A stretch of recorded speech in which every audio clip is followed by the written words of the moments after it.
செங்கல்பட்டு, விழுப்புரம் மற்றும் நீலகிரியில் இன்றும் நாளையும் கனமழைக்கு வாய்ப்பு. கடலூர், அரியலூர், மயிலாடுதுறை, தஞ்சாவூர் உள்ளிட்ட 7 மாவட்டங்களில் ஜனவரி 13 கனமழை பெய்யும் என கணிப்பு. பொங்கல் பண்டிகைக்கு புத்தாடை வாங்க சென்னை தியாகராய நகரில் குவிந்த மக்கள். ரங்கநாதன் தெருவில் அலைமோதும் கூட்டம்.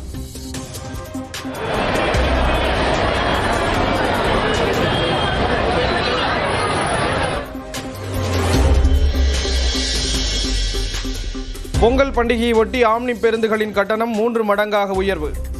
நெல்லைக்கு வழக்கமான நாட்களில் 1800 வரை வசூலிக்கப்பட்ட நிலையில் ஜனவரி 13 பயணிக்க 4200 வரை கட்டணம். மகர சங்கராந்தி பண்டிகையை கொண்டாட திருப்பூரிலிருந்து சொந்த ஊர் புறப்பட்ட வடமாநில தொழிலாளர்கள். ரயில்களில் நிரம்பி வடியும் கூட்டம்.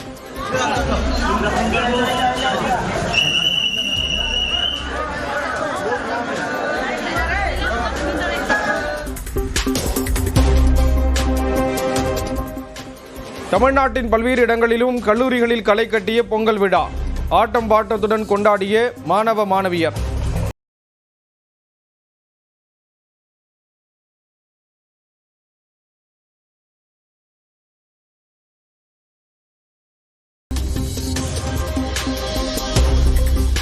சிவகங்கை மாவட்டம் கீழடியில் 43 நாடுகளில் வசிக்கும் தமிழர்கள் இணைந்து பொங்கல் கொண்டாட்டம். பாரம்பரிய கலை நிகழ்ச்சிகளுடன் உற்சாகமாக நடைபெற்ற விழா.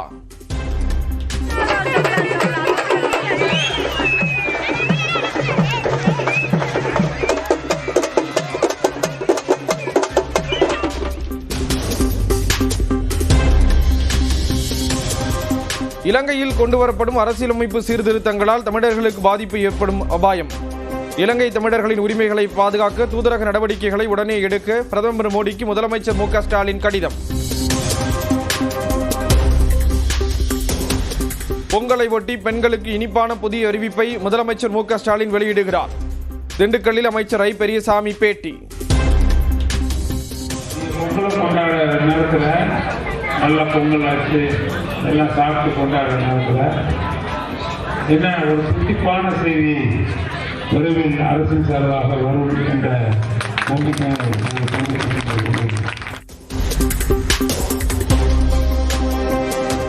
கரூர் கூட்ட நெரிசல் வழக்கு விசாரணைக்காக நாளை டெல்லி செல்கிறார் தவேக தலைவர் விஜய். உரிய பாதுகாப்பு வழங்கப்படும் என காவல்துறை உறுதி. சென்னையில் போரூர் முதல் வடபழனி வரை மெட்ரோ ரயில் சோதனை ஓட்டம் வெற்றி. அடுத்த மாதத்தில் சேவையை தொடங்க தீவிரம்.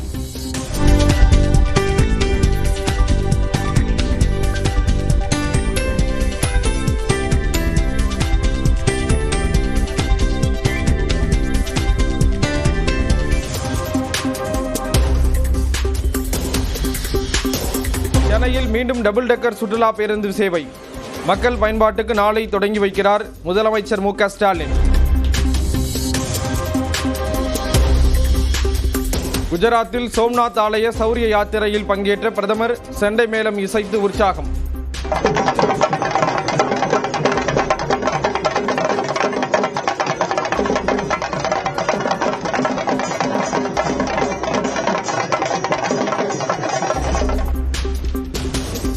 கோலாகலமாக கலை நிகழ்ச்சிகள் நடந்த நிலையில் 108 குதிரைகள் அணிவகுக்க உடுக்கையை முழங்கிபடி பேரணி சென்றார்.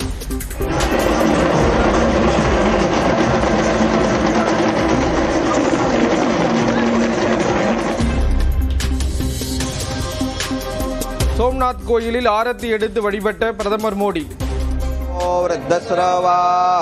स्वस्ति नः पूषा विश्ववेदाः रेहत्पतिर्दधातु आदौ कर्मारम्भे शान्ति सुक्तं पठेत् ॐ भद्रं कर्णेभिः शृङ्गये तुष्टुवाग्गुंशस्तनु विद्याते.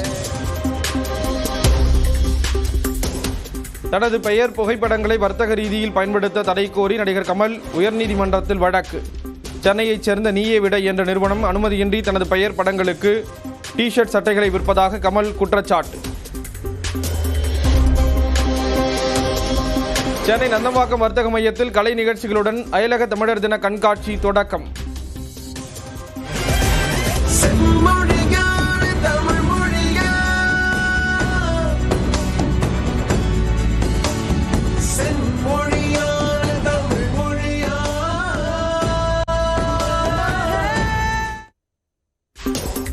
பொதுமக்கள் பார்வைக்கு கண்காட்சியை தொடங்கி வைத்தார் துணை முதலமைச்சர் உதயநிதி.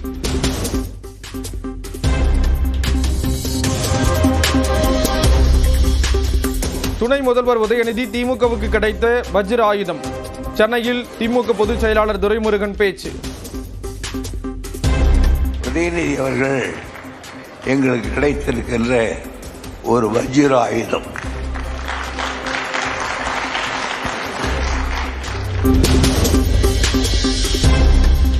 சென்னை அயலக தமிழர் தின விழாவில் பங்கேற்ற திமுக எம்பி கனிமொழி. அனைவரையும் அடுத்தடுத்து வந்து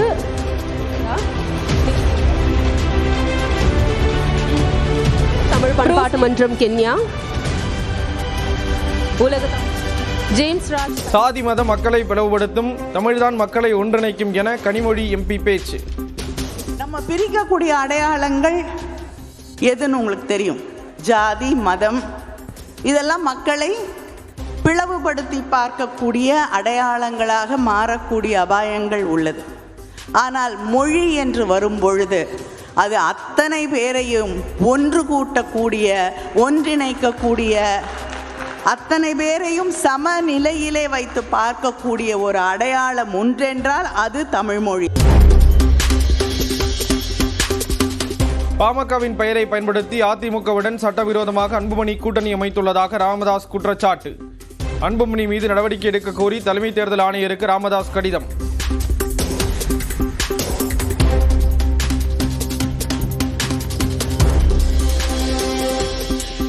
கூட்டணி ஆட்சி இல்லை என்பதில் முதலமைச்சர் மு க ஸ்டாலின் உறுதியாக இருப்பதாக அமைச்சர் ஐ பெரியசாமி பேட்டி. இதுவரை கூட்டணி ஆட்சி இல்லை, இனியும் இருக்காது என்றும் திட்டவட்டம். அவங்க உரிமை, நாங்கள் ஆட்சி அதிகாரத்தில் பங்கு கொடுக்க வேண்டும் என்பதை எப்பயுமே நம்ம இங்கே கூட்டணி ஆட்சி கிடையாது, நம்ம தனிப்பட்ட கட்சியினுடைய ஆட்சி தான். அதில் எந்த சந்தேகமும் இல்லை, கூட்டணி ஆட்சியெலாம் இருக்காது. அதில் முதல்வர் உறுதியாக இருக்கார். சாதி மத மோதல்களை தவிர்க்க வலியுறுத்தி மதுரையில் மதிமுக பொதுச் செயலாளர் வைகோ சமத்துவ நடைபயணம். ஒத்தக்கடையிலிருந்து உத்தங்குடி நோக்கி தொண்டர்களுடன் செல்லும் வைகோ. கொடைக்கானலில் பகல் வேளையிலும் நிலவிய அடர் பனிமூட்டம்.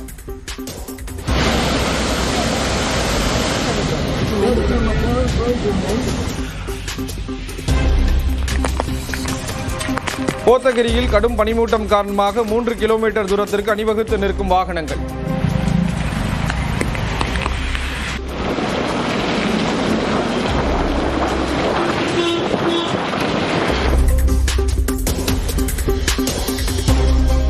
விடுமுறையை கொண்டாட குற்றாலத்தில் குவிந்த சுற்றுலா பயணிகள்.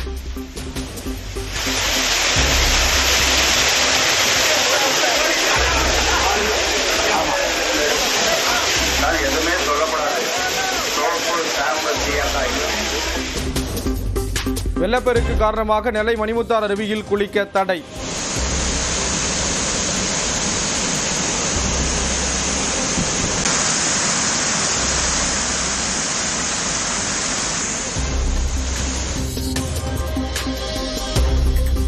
விருதுநகர் மாவட்டத்தில் ஸ்ரீவில்லிபுத்தூர் மற்றும் சுற்றுவட்டார பகுதிகளில் மழை. சதுரகிரி மலைக்கு பக்தர்கள் செல்ல தடை விதிப்பு. திண்டுக்கல் நிலக்கோட்டை மலர் சந்தையில் 3வது நாளாக கிலோ 10,000 ரூபாய்க்கு மல்லிகைப்பூ விற்பனை. பனிப்பொழிவால் விளைச்சல் குறைந்த நிலையில் பொங்கல் பண்டிகை காரணமாக விலை அதிகரிப்பு. திருச்செந்தூர் முருகன் கோயிலில் பக்தர்கள் குவிந்ததால் 5 மணி நேரம் காத்திருந்து சாமி தரிசனம். திருவண்ணாமலை கோயிலிலும் 5 மணி நேரம் காத்திருக்கும் சூழல்.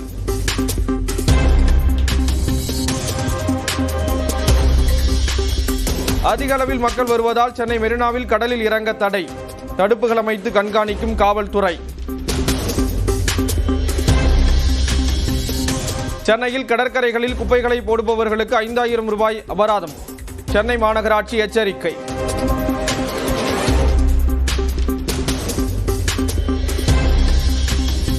ஈரானில் அரசுக்கு எதிராக வலுக்கும் போராட்டங்கள்.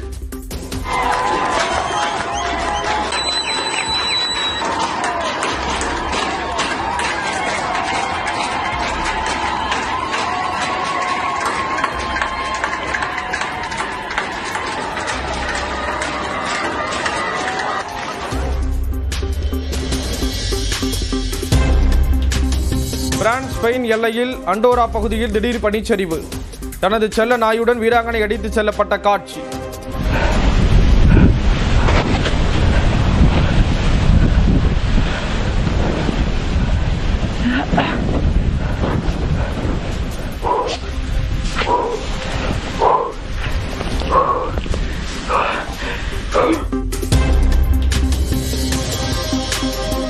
முதல் ஒருநாள் கிரிக்கெட் போட்டியில் இந்தியா வெற்றி பெற 301 ரன்களை இலக்காக நிர்ணயித்த நியூசிலாந்து. அதிகபட்சமாக டேரல் மிச்சல் 84, ஹென்றி நிக்கோலஸ் 62 ரன்கள் எடுத்து அபாரம். அபுதாபியில் கார் ரேஸில் பங்கேற்றுள்ள நடிகர் அஜித்தை சந்தித்து பேசிய இசையமைப்பாளர் அனிருத்.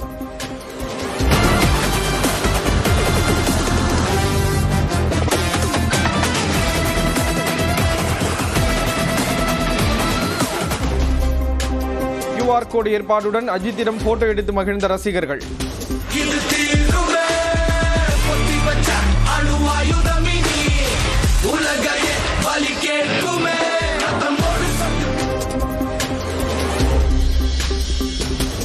அடுத்த மாதம் 8ஆம் தேதி முதலமைச்சர் ஸ்டாலின் தலைமையில் சென்னை மண்டல திமுக பூத் கமிட்டி முகவர்கள் மாநாடு. சட்டப்பேரவை தேர்தலுக்கான பணிகள் குறித்து ஆலோசனை. கோவையில் நடைபெற்ற மோடி பொங்கல் விழாவில் பாஜக தேசிய செயல் தலைவர் நிதின் நவீன் பங்கேற்பு. கலை நிகழ்ச்சிகளுடன் கோலாகல கொண்டாட்டம்.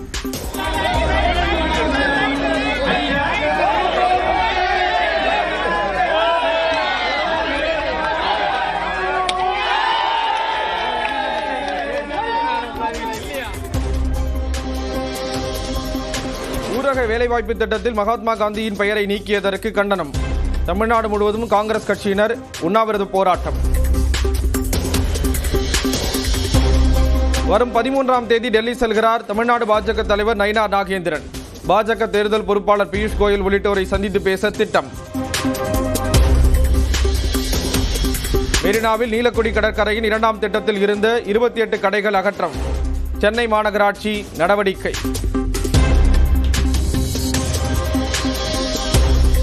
பொங்கல் பண்டிகைக்காக கோவில்பட்டி சுற்றுவட்டார பகுதிகளில் பனங்கிழங்கு அறுவடை பணிகள் தீவிரம்.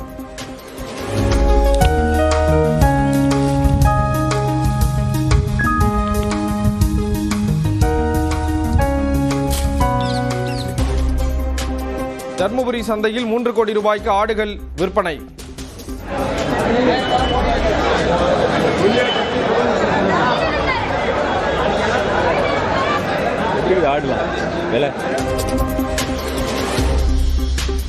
எக்ஸ் தளத்தில் இருந்து 3500 ஆபாச உள்ளடக்கங்கள் நீக்கம். மத்திய அரசின் நோட்டீஸை தொடர்ந்து 600 கணக்குகளை முடக்கியதாக எக்ஸ் நிறுவனம் அறிவிப்பு. கிரீன்லாந்தை கட்டுப்பாட்டுக்குள் கொண்டு வருவதற்கான திட்டத்தை வகுக்க வேண்டும். அமெரிக்க பாதுகாப்பு படையினருக்கு அதிபர் டிரம்ப் ஆணை.